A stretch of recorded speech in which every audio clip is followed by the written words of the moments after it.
So let's talk through a few options for starting an army from each of the 2025 Christmas Battleforce box sets. How could you use the units, and what are a few of the more logical places to expand to from there?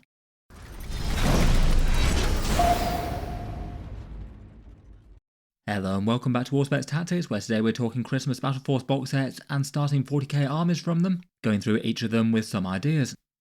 These box sets often have quite a lot of hype around them at the end of each year. Games Workshop's chance to sort of make a combat patrol set but bigger, and as a result you often get some big centerpiece and fun miniatures discounted within the box sets, and there tends to be a slant towards units and armies that have had big releases in relatively recent times as well. As a result of getting some big fun exciting miniatures all bundled together and at a discount versus what Games Workshop would sell them for separately, they're quite a good inspiration point and jumping off point if you wanted to start one of these factions. So for this video I thought we'd talk about them from the eyes of a new collector to that army. A quick overview of the Battleforce box set and what's in it, how the units within might fare on the tabletop at the moment, and then a few choices for how you could expand the army beyond that.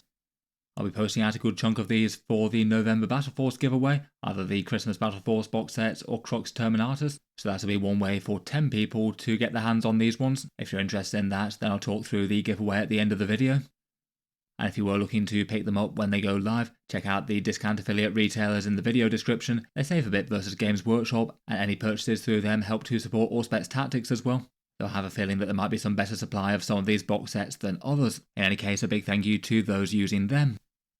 Let's get into it properly though, and we'll start out with the Astra Militarum and their Krieg Siege Platoon. The Krieg range was really quite popular and well received when Games Workshop released it earlier in the year. They're being pretty expensive per point to put on the board. Discount deals seem to have been embraced with interest. In this one you get a Krieg command squad, 2 of the artillery teams, 2 Krieg infantry squads and a set of combat engineers. Broadly speaking, it looks like a lot of people are setting out to buy this one. It's been sort of rated kind of mid overall at about 3.3 out of 5. Maybe a little on the upper end of Games Workshop's common discount offerings, though in terms of the amount of discount and the points in the box, it's both one of the lowest out of any of these. Only 450 points in the box is a bit rough as an expensive battle force.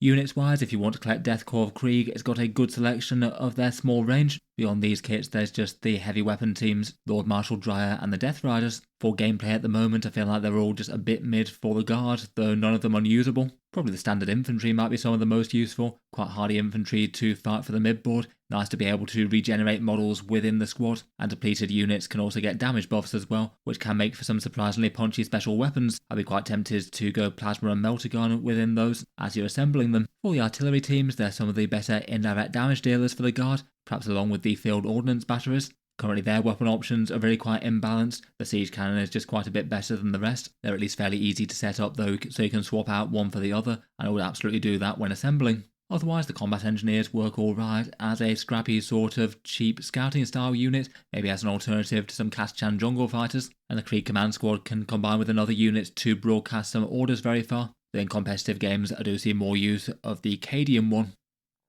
For options to expand on this one, you could really take the collection in different ways. It seems ideally set up to be a very fluffy and cinematic Krieg Siege regiment with some big guns and infantry. You could just keep on expanding out to there, or you could make it into a bit more of a balanced and well-rounded Astra Militarum army. If you do want to expand and get the whole Krieg range, the Krieg Combat Patrol is a pretty reasonable one to pick up. That one's got the Death Riders and the heavy weapon teams, both of which may be also a little bit mid on the tabletop. Extra infantry aren't the worst idea, but I feel like perhaps the biggest downside of the combat patrol is to get you another copy of the command squad. It's not unusable, but it already feels like one of the slightly more mid things. For actually making the collection into a more well-rounded guard force on the tabletop though, and also a much cheaper way to expand than more infantry, I would get some tanks on the go. Lehman Russ battle tanks are some of the best points per money that the guard have to offer, and they're also one of the units that's most capable of handling tough stuff in the enemy army. Between a big gun and some sponsored multi-melters and a las cannon, they are likely to put some good damage on hard targets. None of the other things from the box set are really all that great at doing that. If getting some Russes on the go, I'd magnetise the turrets and probably leave the other guns unglued, as you can swap them in and out. If picking one Russ or another though, Vanquishers for heavy armour and being very cheap, the Battle Cannon Russes for their big rerolls, or Exterminators for the AP debuff are all pretty great right now. If wanting a bigger and chunkier tank on the go, having one Rogue Ordong tank commander to accompany some Russes will be quite a good shout. They've got immense well-rounded stats, can order themselves and one other tank. Otherwise, for choices to expand, a Scout Sentinel or two is rarely a bad idea for the guard. Nice cheap and expendable units with really quite a good buffing rule, allowing you to reroll ones against one target. They can even do a little damage too with las cannons, hunter killers and chainswords. If wanting some cheap utility units for the guards, you could have Gaunt's Ghosts, a bit of a different aesthetic, so not every Krieg regiment might necessarily want those, but I do quite enjoy the models myself, and having them fade around the board and do infiltrate things is very useful to have in game. Beyond that though, there's loads of other ways you could take the guard. I probably have enough infantry so you can field them as all three of the data sheets, Cadian shock troops and Kaschan jungle fighters, and just have the right gear on the miniatures. Some people like to do the mixed regiment thing, though I quite like having them all the same aesthetic myself. I'd personally just go with Krieg appearance miniatures and have the right war gear to represent the different units. Ratlings for infiltrators useful enough, Bullgrims for some chunky fighters in the mid-board are nice. You could add Ursula Creed or Lord Solar to the command squads to broadcast their orders around the board, either counting the Death Corps as Cadians, and you could potentially convert some Krieg appearance proxies for either of those if you'd want to. Overall though, there's definitely lots of ways that you could take the guard, both in terms of gameplay or regimental aesthetic. Before we move on to the other Battleforce box sets, I'll just give a quick shout out to today's video sponsor in Titan's Terrain. They're one option for some easy to store and transport terrain to cover a Warhammer 40k battlefield. They do things in a bit of a different way to most terrain sets out there. The idea of their stuff is to focus on portability, and they basically have a battlefield worth of folding cardboard terrain. The idea is that you create the game board out of a 3x4 grid of 12 tiles, making a 45 by 60 inch playing space, the right size for regular 40k. And then each of those 12 tiles unfolds and up pops a building, so you basically have an entire battlefield that can store completely flat and fit inside a box set the same sort of size as say a normal sized board game. There are some trade-offs that it makes for the portability, but it does mean that if you need to take terrain around to a friend's house, or you've got very limited space for storing it at home, you can have an entire battlefield all contained within one box. It does have a couple of other advantages, being vastly cheaper than Games Workshop's offerings, and not needing to put in any hobby work. You can check out their stuff linked down in the video description. I'll circle back to it at the end of the video to talk through some of the pros and cons and their specific sets. In any case, thanks to them for sponsoring this one. On with the Battleforce box sets though, and next up we have the Chaos Space Marines Hellforged Warband. This was another one of the more popular ones. In this one you get a Lord Discordant, 2 Obliterators and a Venom Crawler from the Warforged box set. Then there's 5 Havocs, 10 Legionaries and a Chaos Rhino to transport them. Overall it feels like at least a fairly well balanced Chaos Force. They're leaning a bit on the shooty and demon engine sort of side of things. Overall it seems to have been really quite well received, quite good feels to it, and you gave it 3.7 out of 5. The discount and the kits included in the box seems to be fairly middling compared with the rest, but it is one of the better ones for getting points on the board at 800 points, the second out of the Christmas Battleforce box sets, and I feel like the presence of that Warforged set helped with that. 4 thoughts on the units in game. The majority of the stuff is really quite usable indeed. The Lord Discordant is really strong at the moment after having been a bit weak for most of 10th edition. It was nice to see him get some points cuts and stat line boosts for such a cool looking model. The Legionaries and the Rhino are Chaos staples, fighty troops to have jumping out and charging into the enemy that they might like a character to go with. The Obliterators have solid firepower and some interesting things that you can do with Deep Strike and their shoot out of line of sight. They're pretty scary to use there, and were used in Veterans of the Long War to good effect in the London Grand Tournament recently.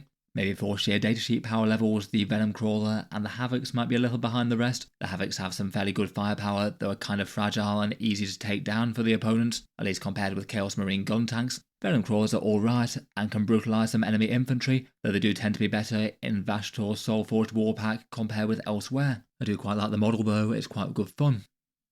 For options to expand this into a bigger Chaos army, I'd be tempted to pick up a Chaos Lord to lead those Legionaries into battle. He has a big hitting melee brawler with some free command points and his big turn of damage 3 with strength 9. With the Legionary rerolls he can absolutely punish a squad on the mid-board objectives, and Legionaries plus Lord in a Rhino is a competitive staple right now.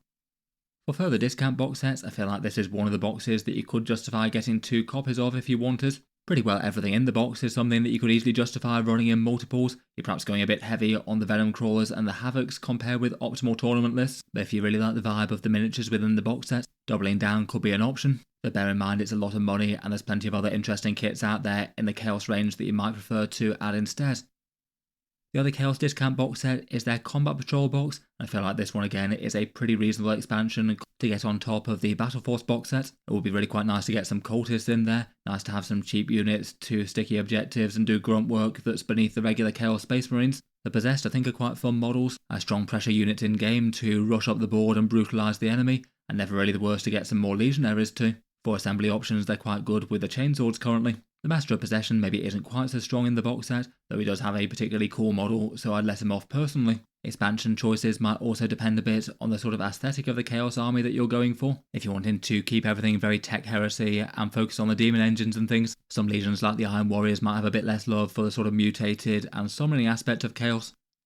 Otherwise, for units to expand to, Chosen are a really strong unit for the Chaos right now. They've got fairly fun models with a few weapon options, big stat lines and nice accursed weapons in melee. A fair few people like to run them with Fabius Bile. If you wanted some more fire supports to help deal with heavy stuff, a Vindicator, Predator Destructor, or maybe a Forge Fiend could be interesting enough there. They're all quite efficient at gunning down enemies with their sustained hits on the go from Dark Pats, and beyond that there's loads of different ways that you could expand the Chaos Forces, different themes within the army you could dig into. For a couple of options that work quite well on the tabletop at the moment, adding Cypher as a fun and punchy lone operative is nice. I think his model's really quite a nice one too. You could add allies. Noise Marines from the Emperor's Children are quite popular currently, as are Nurglings for some infiltrate and movement shenanigans. You could consider the 30k kits. Some things are possible to get quite cheaply at the moment, including Mark II bodies from the Saturnine box set. They can be an option for different aesthetics for Heresy era Vindicators and Predators too. And if you want to maximise the amount of points that you're getting per the money spent and build up to an army of any given points level, Abaddon and Terminators can be quite good points per money, being quite elite miniatures to put on the board. Probably if anything I'd hold off on would be the Raptors or Chaos Bikers at the moment. We know Raptors are getting an update, and the Chaos Bikers are seriously old models at this point. They're kind of frustratingly, they're both quite useful units to have around in game.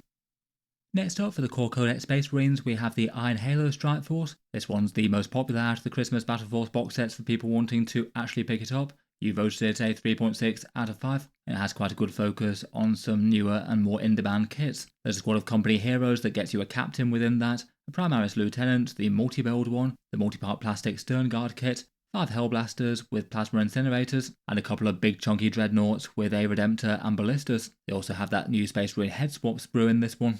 For the price of the models in the box set, it's around $400, so a bit ahead of the rest, but that is including the Space Marine head sprue at the full price Games Workshop will likely charge for it, which I don't think too many people would necessarily pay for that. It does also seem to be the most points in the box set out of any of the Christmas Battleforce box sets, but still maybe isn't crazy standout versus some of the box sets we've seen in the past. You get just over 800 points in this one. For the units in game, all of them can have a solid role in a competitive Space Marine army. Redemptor Dreadnoughts got a little cheaper recently, which I think was a good move. They're 195 points and are pretty chunky with their damage and defense. I'd be tempted to arm them with the Plasma Incinerator, and that works well with the boosted Oath of Moment. The Ballistas Dreadnoughts also a durable and well-rounded gun turret, maybe a little less standout after it went up in points, though still good. Hellblasters are easy to use and quite nice units for newer players to get a hold of. There are plenty of points in game and fairly easy general purpose damage. The reward when they're wiped out and shooting for them getting to fire and death is good as well. Stern Guard veterans are fairly powerful, though often used at the moment to charge into melee alongside characters. Perhaps one of the best ways to use them is to put a Space Marine captain in the unit, target them at the Oath of Moment targets, and then they'll do quite a lot of damage at shooting with their devastating wound weapons, and then when you charge in, the captain also gets the benefit of those full rerolls to hit and wound that they get, so can absolutely annihilate things with a Power Fist and the boosted +3 attacks. Just taken solo on their own though, I feel like they're a bit more tame. The Lieutenant's rarely a bad choice with multiple Space Marine units. It feels like here he's probably going to be best off with the Hellblasters, giving them better punch against tough stuff. And the Company Heroes are an interesting unit, nice tough Space Marine veterans, though a bit more commonly used to guard chapter-specific characters such as Calgar or Vulcan Estan, a bit more so than standard captains. Either way though, quite a few of these are nice recent releases from 10th edition, and units that not everyone might have in their collection yet.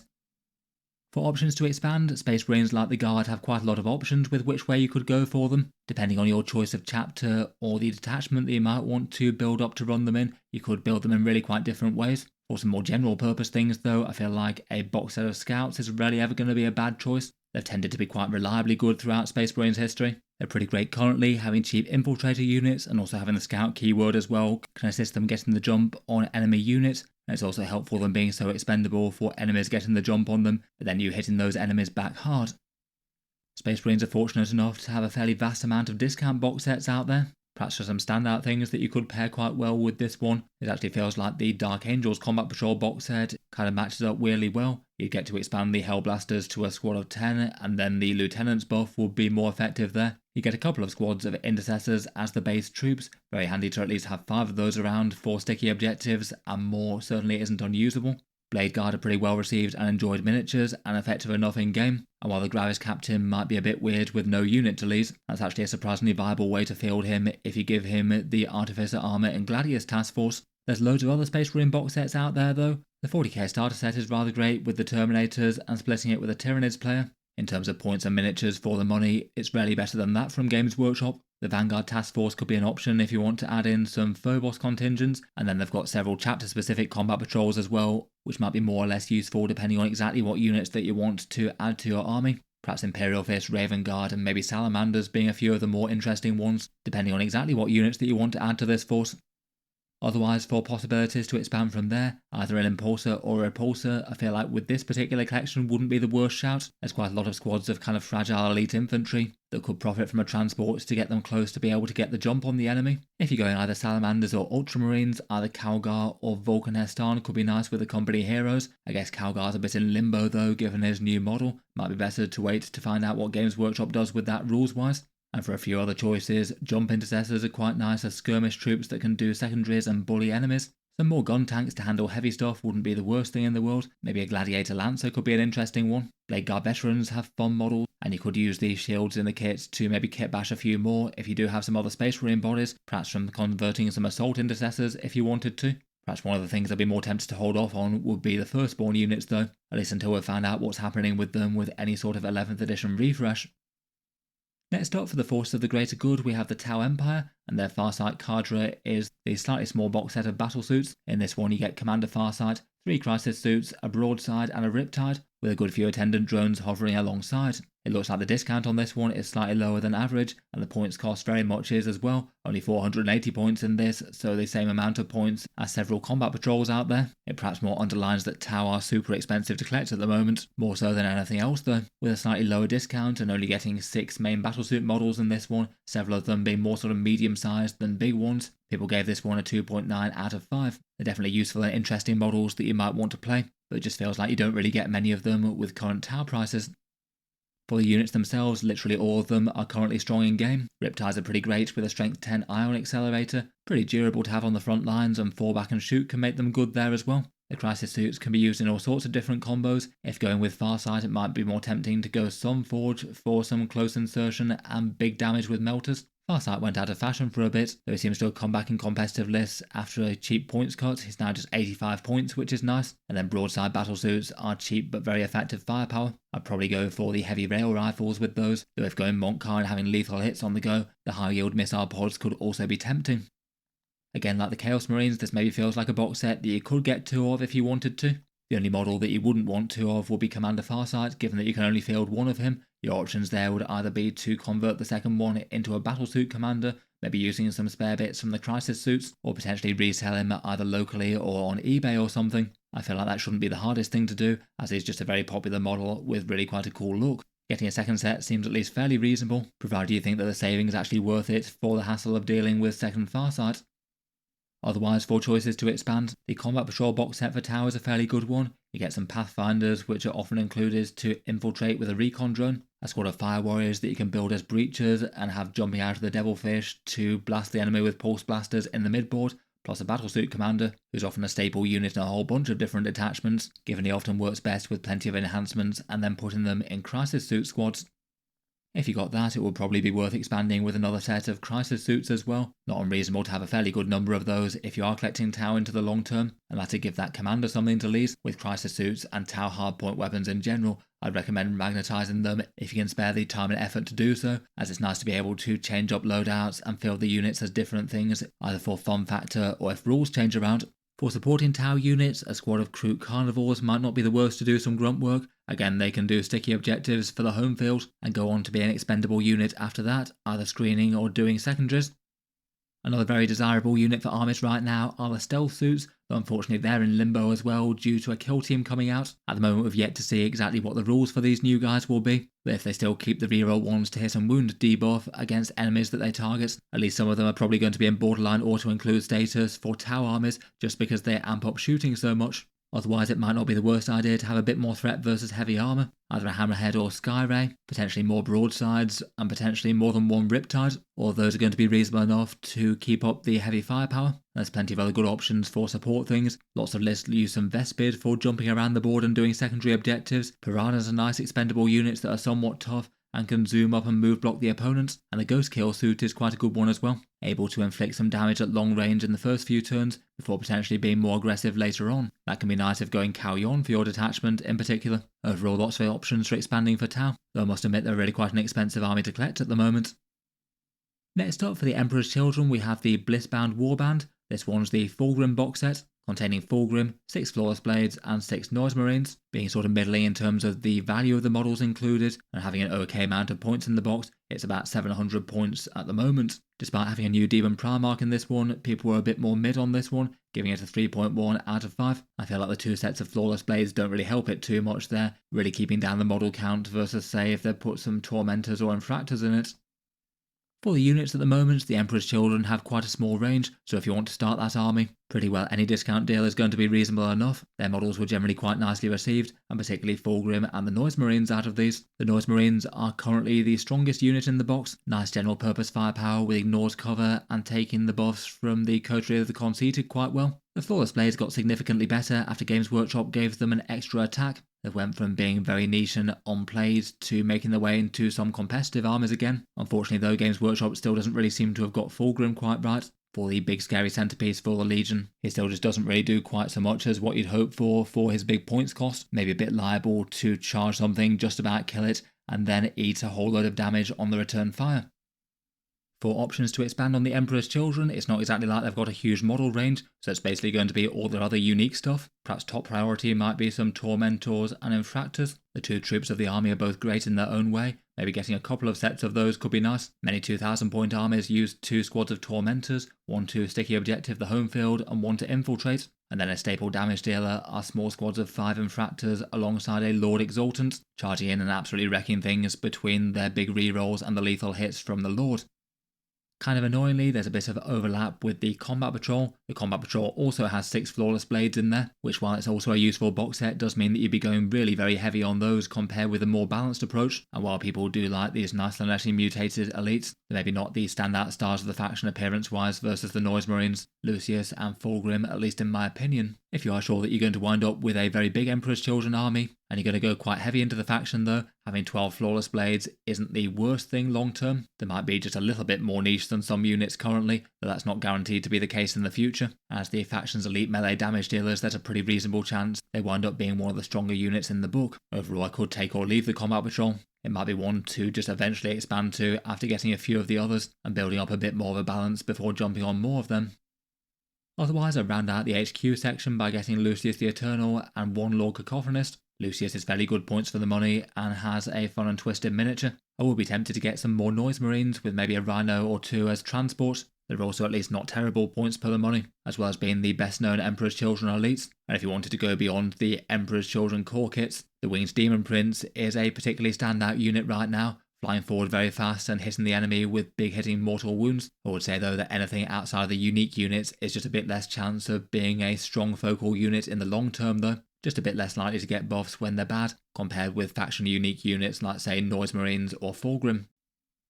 Next up we have Monster Mash Tyranids with the Crusher Stampede. In this one it's 5 monstrous creatures, a Neurotyrant and Screamer Killer from the Horrors of the Hive box set, and then 3 more slightly older multi-build ones, the Haruspex or Exocrine, the Turvigon or Tyrannofex, and the Maleceptor or Toxicrin. In terms of money in the box, it's fairly middling compared with the rest, and for points I'd say it's okay at 730, around about 3 points per dollar. In game, most of these are solidly strong. Exocrines are all-round good anti-elite damage dealing, and the Haruspex some fairly easy and hard-hitting melee, perhaps particularly delivered from a tunnel in Subterranean Assault. The Turvigon unfortunately hasn't had a great addition in 10th edition, though being big and tough isn't completely unusable casually. The Tyrannofex tends to be preferred out of those 2 though, in particular with the Rupture Cannon being some of the better anti-tank that Tyranids have, even if it's very swingy. The Neurotyrant is very popular to have in lists, bringing good value from debuffing Shadow of the Warp, helps Synapse and can lead some zone thropes too.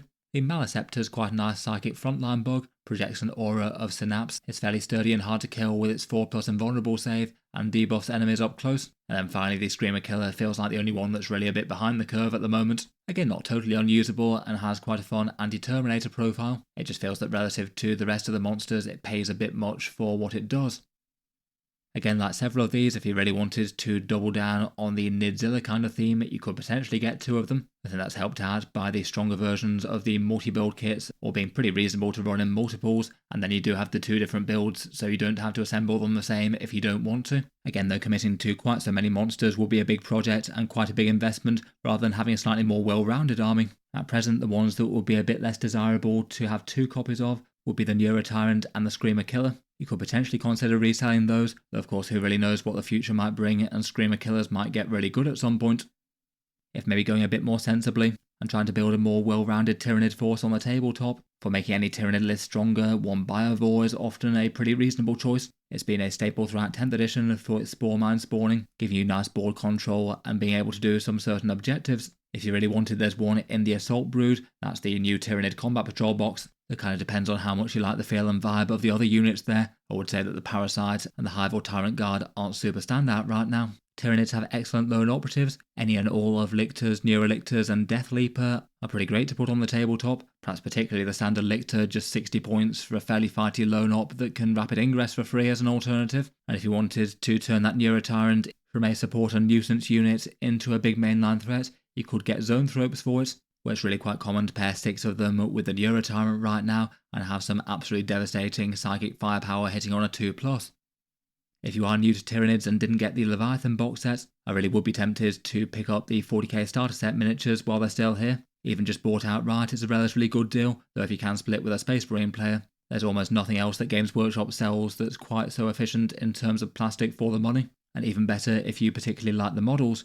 If you did want to assemble the Tyrannifex as a Turvagon because you like that one, you need Termagants for its main power. I'd say the units here maybe aren't super standout in game, though none of them are unusable, but it's super good points for the money, given the discount is so good and only likely to be here for another 6 or 7 months or so until Games Workshop does 11th edition. If you can split or resell the Space Marines, I'd go to the point of saying that it might well be worth getting 2 of these.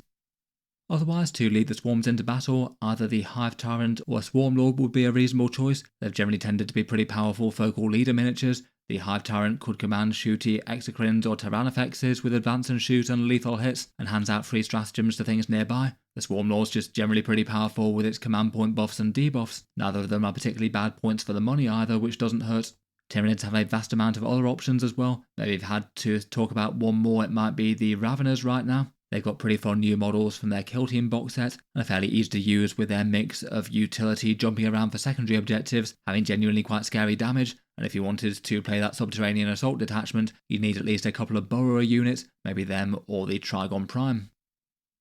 Finally, for the Christmas Battleforce box sets, we have the Cthonian prospects for the Leagues of Votann. In this one you get a Brockir Iron Master, 2 sets of 5 Chthonian Berserks, a set of the 2 Chthonian Earthshakers, 3 Exoframe Brockir Thunderkin with their very scary firepower, and a Capricus Carrier or Defender Scout vehicle. For the price of the models in the box sets, they come in second just after the Space Marines and would be first if you took off the price of the Space Marine head upgrade sprue, so not too bad at getting a bunch of Space Dwarves for a bit less money. They'll have quite low points in game. Leagues of Votann aren't particularly cheap to collect. There's only 540 points in the Battleforce box set, and you guys overall rated it kind of mid at 3.2. Neither stand out bad nor stand out good relative to Games Workshop's other discount offerings. For the units in the box set, the Leagues of Votann have it fairly good right now, in that just about everything in their codex is usable to a greater or lesser extent. It feels to me that just about every unit is at least an okay choice, though there are a few squads that just stand out as more powerful than them. The Earthshakers often get used in a supporting role with some damage 1 attacks to clear off some light units from holding objectives, maybe quite nice into certain things like Eldari Aspect Warriors too. Out of the Carrier and Defender, it's the Carrier that's more popular, paired with the Hernkin Jaeger units to make some nice skirmishing scouts. The Brockir Iron Master is nice enough to lead the Thunderkin, can make them a bit more accurate and help fix up some land fortresses nearby. He adds a bit more defense to the unit with his retinue too. The Chthonian Berserks hit rather hard in melee, though aren't so very tough on the counter-strike. They likely want a transport vehicle to get where they're going. And overall, out of these, for the standout tier of the Leagues of Votann units, it's probably the Brockir Thunderkin that might be the very scariest. Big central damage dealers with either conversion beamers or grav cannons. Maybe for other standout things that tend to get played in top lists, the Capricus Carrier certainly is, and if you happen to go for the transport focus brand fast Oathbands, then an Iron Master with the Trivarg Cyber implant is a bit of a must alongside conversion beam Thunderkin.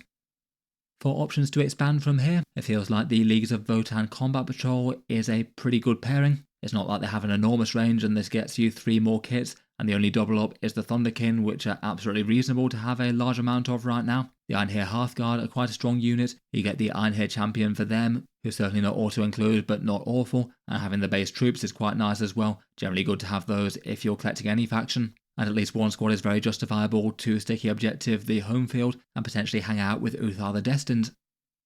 For other options to build out from that, a Hexon Land Fortress would probably be quite high on the priority list. A big central damage dealer with either conversion beamers or railguns. They're really efficient users of stratagems, plus can also deliver squads to deal damage, either the Thunderkin or the Cthonian Berserks. Plenty of 2000 points lists use 2 of these. For character support, maybe some of the top priority might be Uthar the Destined, be a nice commanding force alongside some Hearthkin to keep them alive in the home field, giving you powerful discounted stratagems to those nearby, and then maybe getting his melee to work in the midfield late game. And the Memnir Strategist has got quite a fun model and can help manipulate yield points for the detachments that are dependent on it. In particular, the Needguard Oathband can be rather yield point hungry.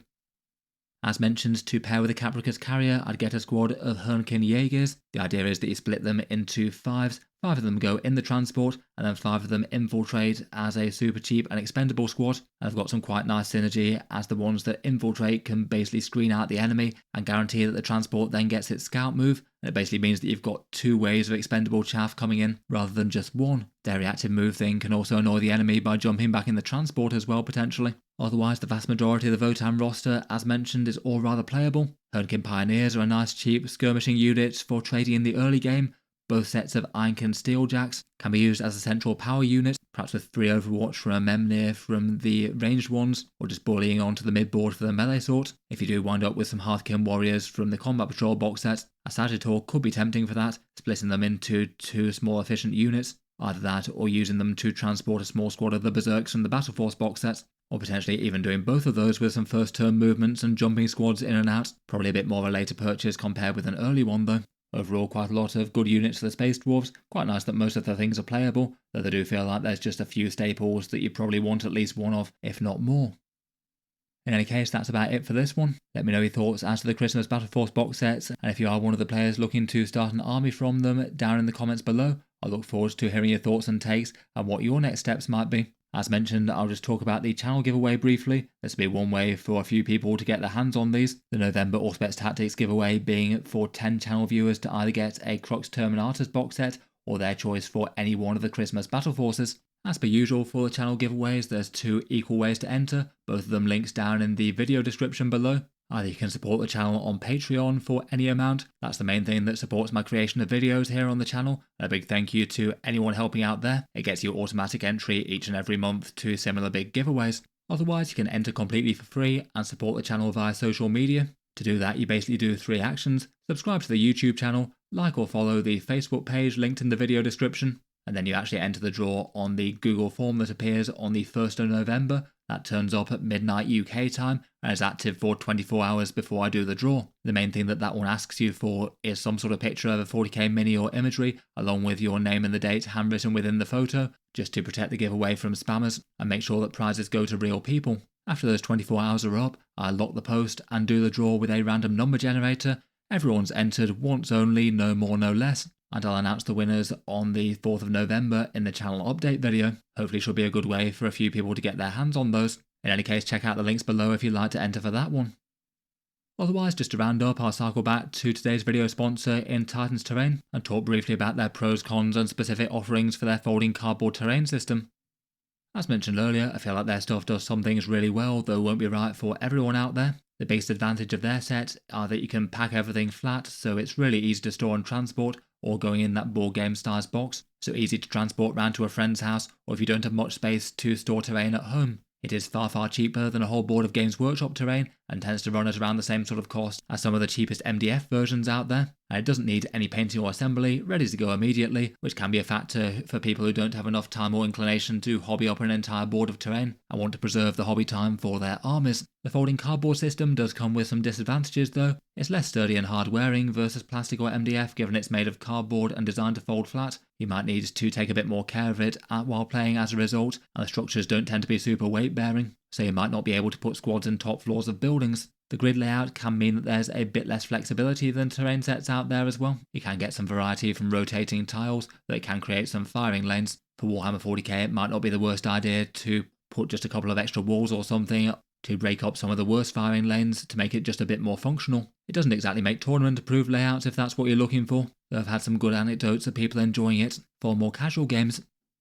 In any case, for their specific sets, there's a Forgotten Furnace one. This one's sort of Chaos Foundry themed, with some burnt out factories and glowing runes and the like.